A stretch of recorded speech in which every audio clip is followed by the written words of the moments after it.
அபிமன்யு பாண்டவர்களில் ஒருவரான அர்ஜுனனுக்கும் கிருஷ்ணரின் சகோதரியான சுபத்திரைக்கும் பிறந்த மகன். அபிமன்யு பிறக்கும் முன்பே போர் வித்தைகளை கற்றவன். தாயின் கருவில் இருக்கும்போதே தன் தந்தை அர்ஜுனன் மூலமாக கிருஷ்ணர் விளக்கிய போர் உத்திகளை கேட்டறிந்து சக்கரவியூகத்தை பத்ம வியூகம் உடைக்கும் நுட்பத்தை அறிந்து கொண்டார். ஆனால் வியூகத்திலிருந்து வெளியேறும் வழியை அறியும் முன் சுபத்திரை தூங்கிவிட்டதால் அதை கற்க இயலாமல் போனது. இவர் இளமை பருவத்தை தாயின் ஊரான துவாரகையில் கழித்தார். அங்கே மாமன்மார்களான கிருஷ்ணர் மற்றும் பலராமனிடம் போர் பயிற்சி பெற்றார். திருமணம். விராட நாட்டின் இளவரசி உத்தரையை மணந்தார். குருச்சேத்திர போரில் பாண்டவர்கள் பக்கம் நின்று மிகச்சிறந்த வீரத்துடன் போரிட்டார்.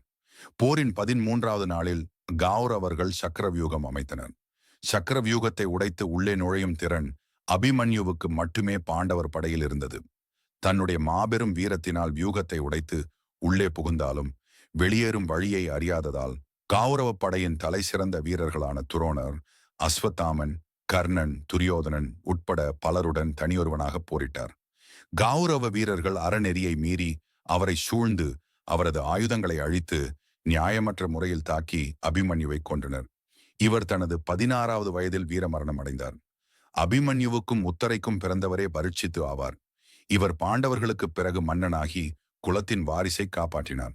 அபிமன்யு மகாபாரதத்தில் ஒரு மாபெரும் தியாகி மற்றும் வீரன் என்று போற்றப்படுகிறார்.